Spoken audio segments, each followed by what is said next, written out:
Hey, what's up? This is Tobin from Papa Roach, and you're listening to Appetite for Distortion with Brando. Yeah! Hey, Tobin, how are you? What's up, man? I'm doing good. How are yourself? I'm living the dream. Yeah? It's not too often that I really can vividly recall buying an album, or I guess to give my age, CDs. But I still remember in high school, because I'm from Long Island, walking to Roosevelt Field Mall and buying Infest and just, ripping it to shreds in my CD player. So it's quite an honor to speak with you today. Oh, right on. Thanks. Yeah, the good old days of like CDs and cassette tapes, and ripping it open and looking at all the artwork and reading the lyrics and all that cool stuff, and trying to remember the names of people that get referenced in the thank yous and seeing who they are, all that stuff. I remember that. Oh, of course. Like you said, the good old days. And, you can say it's the good old days, but for you, it's still currently a good day, I guess, to kind of turn an awkward phrase. Man, I guess I'm living the dream, too. So, I mean, what has changed for you, I guess, from the beginning, Infest to now? Because it's not even just you're putting out new music. Of course, the new album came out earlier this year, Who Do You Trust? But to still be at the top of the charts, top of the rock charts, is your approach any different? Does it feel any different? Or is it a dream? Is it going by quick? Like, how can do you ever sit back and just think about it all? Yeah, because mainly recently, because people, they say, wow, 20 years, like we're celebrating the 20 years of Infest next year. So, there's been a lot of reflection on that. And then I realized how time flies, and it's gone by so quickly. But as far as what's changed, not a whole lot. Really not much has changed other than we're just a little bit more aware and a little bit more responsible, because we're just older and we have, a lot more going on in our lives. And, it's a little bit less, just like aggressive for just the sake of just jumping out of our skin constantly, having so much energy and not really worrying about the consequences, where now it's like we're a little bit more methodical. Has it been difficult? Because, going back again for me personally, high school, that was kind of the injection of this new genre that I had never heard of. What made me so excited, this rap rock. I mean, I don't want to limit it to just one kind of phrase, but of course, you, Korn, Limp Bizkit, it was just so new and amazing. But all this time has passed, and time isn't always kind to rock bands, but you have thrived still. Do you think there's a reason why Papa Roach, despite all the other things around you that may be changing in the world, you guys continue to find success after all this time, 20 years? Yeah, I think some of it might have been from the fact that at that time, there was such a tag, they called it new metal, and, a lot of people like to put, like it was just a phase, it was like this thing that wouldn't last. It was just a trend. And I think for us, we wanted to, because we're such a musical band, we love music, far beyond just, mixing heavy guitars and rap vocals, that we wanted to challenge ourselves and to learning how to write, great songs that weren't just the same thing, repeated over and over again. So whether that was trying to write, ballads, or more vulnerable songs, or writing songs that were maybe, just far in a different thing than what people maybe thought of when they were first introduced to Papa Roach. It's like we kind of made all of those sounds like you kind of expect it from us now, but I'm sure at the time it was kind of like, oh no, what is my band that I love so much doing, but now people, I think, know that and appreciate and respect us for that. Did you ever feel pressure to adjust the sound? Because of course you'll see that also in other rock bands, that they sound completely... Oh yeah. I think every band, when they go through a phase where they're not, the biggest thing, or they had a lot of success and then they didn't, and people around them are telling them, you got to do this, you got to do that. You start to question everything, and you we definitely, I can admit, there was a time when I remember I was really unhappy at that time too, where I felt like we were trying to conform into something that, maybe we didn't, feel was what we really wanted to do, but we were just making the best of it. But we learned and we immediately adjusted and said, all right, this isn't the way to go. You know what I mean? And that happens a lot in this business. And I think how you deal with it really determines the longevity of a band. Have you found that perhaps radio has treated you differently? Because, again, before I bought the CD, this is before streaming and all that, I'd see you all over MTV. I'd hear you on the radio. I mean, you guys are still, again, you're still played on the radio. So I feel like you guys are kind of avoiding all the, the landmines that would typically take out other bands, but you continue to, get past it and just succeed. Yeah, I mean, we definitely embrace, having songs on the radio. Like, we've always naturally wanted to write, like, anthemic songs that people can, relate to and sing along to and remember. So that's always worked for us. But I feel like also, too, it's like the live show, how we tour, how we interact with our fans, how we've kind of just been, I guess, chameleon-like in so many ways as a band, as far as being able to tour with everyone from Motley Crue and Guns N' Roses, Appetite for Destruction, to, Eminem and, Exhibit and, just like hardcore bands, punk rock bands, taking out some of our favorite bands that we grew up listening to, bands like Snapcase, and Blindside, to, Nickelback, even some tours that maybe weren't, you would never imagine us. We've done them.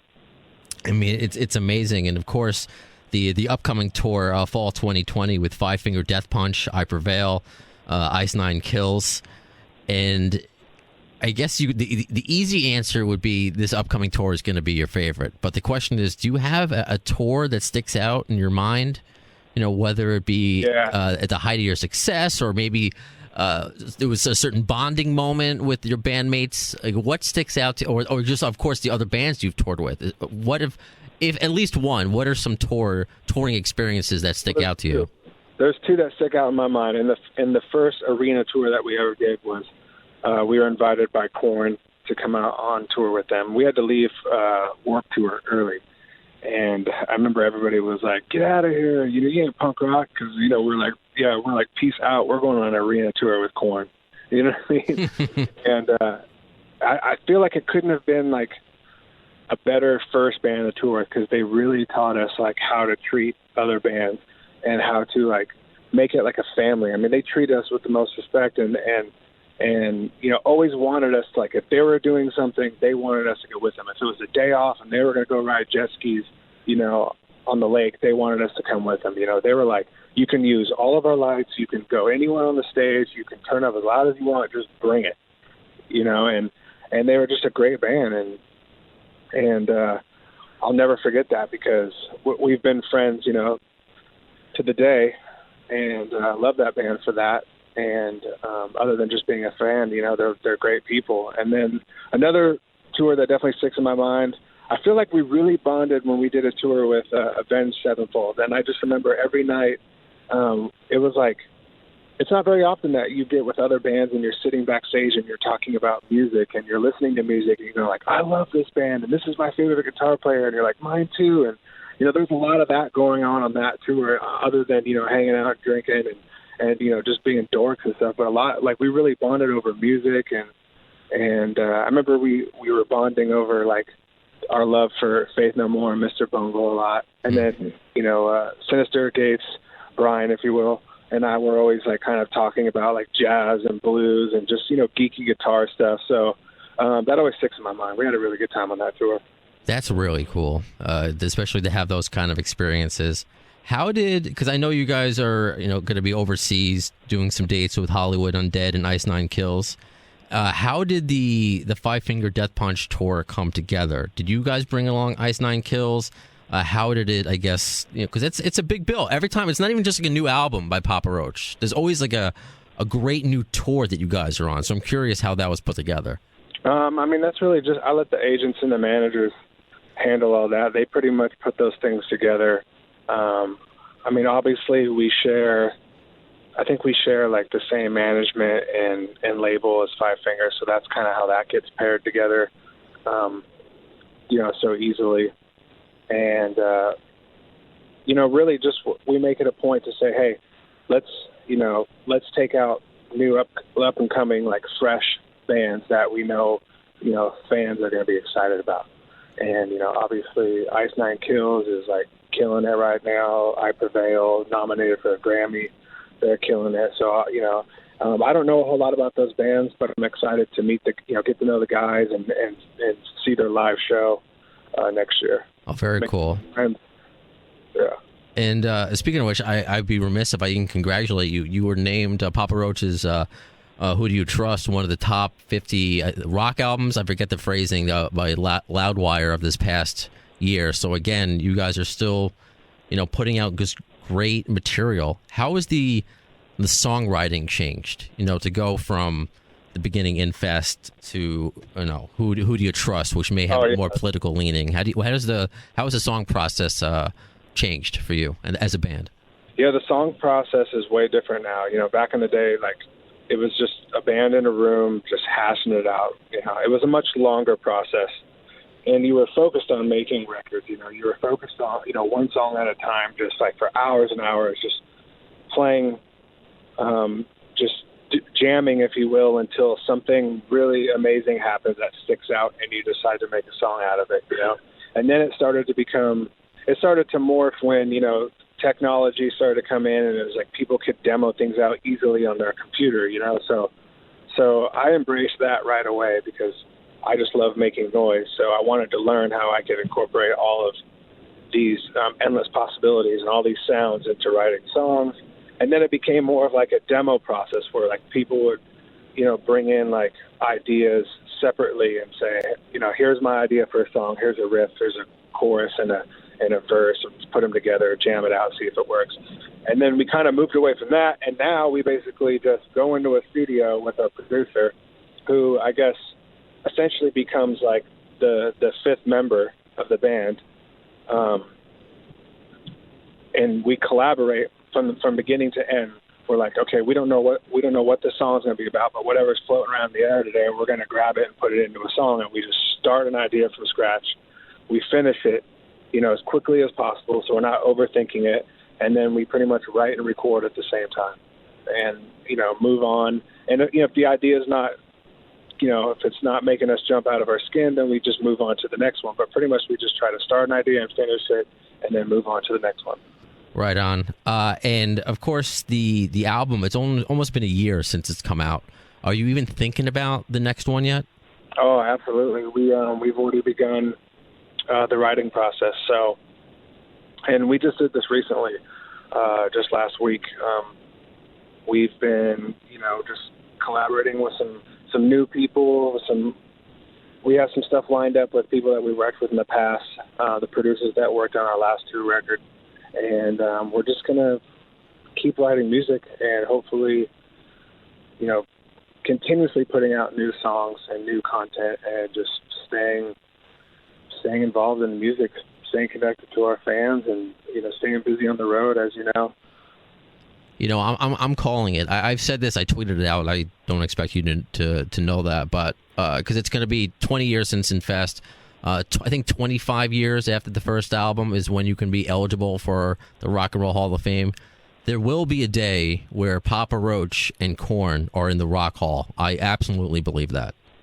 So I just wanted to... I hope so. That would be awesome. Hell yeah. I'm for that. Putting it out there in the universe.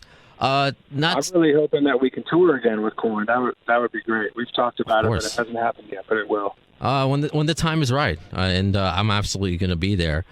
And to go back before, you alluded to it, of course, the name of this podcast is Appetite for Distortion.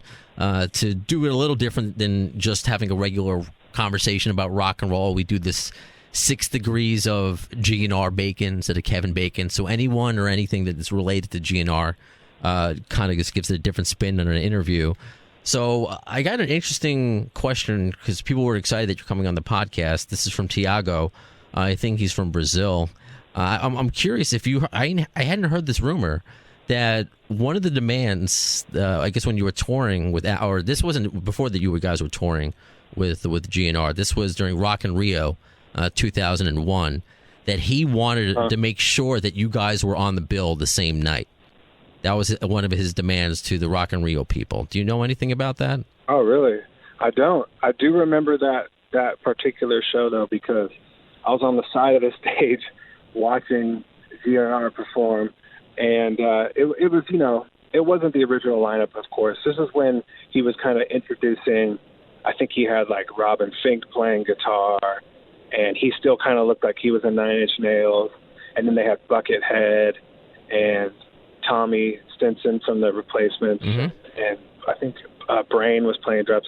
So it didn't look like the Guns N' Roses that we know from the 80s, but I was watching them perform next to Liam and Noel Gallagher from Oasis. They were also on that bill, and I remember them just cracking jokes the whole time, and it was pretty funny because they're comical guys. And I remember saying something they said, and it made me laugh too. They go, "They look more like the Village People than they do Guns N' Roses," and they kind of did, and it was hilarious. And I think there must have been like a writer or a journalist or somebody nearby, because I think they ended up quoting that. Someone else might have overheard that. I think they put that in Rolling Stone, but that was a memorable night. That was the first time we took a helicopter into a show, and it was crazy. I watched Axl get in the helicopter. And then my manager came up to me, like, we're taking a helicopter too. We're going to fly in over the crowd and come in for the concert because there's no way to get in because of the traffic. And I was like, oh shit, I've never been in a helicopter. This is going to be crazy. Memorable experience for sure. Yeah, memorable, surreal. I can't even imagine that. And I was hoping, because I hadn't heard that quote before, I was like, oh, maybe this is the first time that we get that Oasis quote in this show, but I guess if it's been said before. But still, that's a really funny story. Another question, this is from Alex Mendoza. He lives out in Los Angeles. He wants to know what you remember about the 2006 Inland Invasion. Inland Invasion. Oh, man. Someone's going to have to refresh my memory on that. So that was with GNR, Muse, and Alice in Chains were also on the bill. Inland Invasion. Wow, I don't remember that. That's okay. I don't blame you. You've toured all over the world how many times already? So I don't blame you. Yes, dozens, and we've toured with Guns N' Roses a bunch of times. So it all kind of just gets blurry together. Yeah. Well, as an overall, how was, I guess, that experience? Because you had a different version of Guns N' Roses, and it's funny, before you respond, Liam and Noel, they can't reunite, but we got Axl and Slash back together, so I guess they're laughing all the way to the bank now. Axl and Slash. Oh yeah. But I guess, how was that experience for you, GNR in general, just as one of the many bands you guys have toured with? Yeah, the touring was cool. It was a great experience for us. I know we really were looking forward to playing Madison Square Garden. Getting to hear those legendary songs, every night. I remember when I was a kid and I first heard Welcome to the Jungle or saw the video on MTV, and I remember when I first heard Paradise City. I mean, all of those songs, like my very first band, we had a cover band when I was like 12, and, we used to cover all of those songs. So to see it live, from that voice, always a cool, spectacular thing to experience every night. It was fun. Right on. And your fans say the same thing, as someone who grew up listening to Last Resort and, again, everything off Infest and all the follow-up albums, where there's always at least one or two or three massive hits on every single record that you guys put out. I'm excited to see what the next one brings. But in the meantime, obviously it's all about touring. So are you at home right now? Is that where you are? Or like a little bit of a break? Yeah, at home for the holidays. I'll be heading back to LA next month. Doing some more. We got some more surprises up our sleeves, and we also have some more writing to do. So we're just going to stay creative and get ready to tour our asses off all next year. Unless it's a surprise, and you don't have to tell me, what are you planning for the 20th anniversary? Well, we're definitely going to do some pop-up shows. We're going to be playing, Infest in its entirety. Nice. And as far as, music-wise, we're still working on that. But we hope to do, something to kind of just, like I said, celebrate Infest and so with that'll be in the works. And yeah, the rest is just going to be a lot of touring and playing live. So, and hopefully we can break that up, with revisiting a lot more of those songs from 2000. And keep putting out great videos. I mean, that's something else too. Another lost art. Going back to the beginning of the conversation, CDs versus what we have now. Sometimes music videos are a lost art, but you guys also, that's another one of your forte as a band, just putting out really enjoyable music videos. Tobin. Oh, thanks. Tobin, you're welcome. Tobin, this has just been such a pleasure to speak with you today. I know you're a super busy guy, and just the time that you gave. Just thank you so much, and continued success. Right on. Thank you.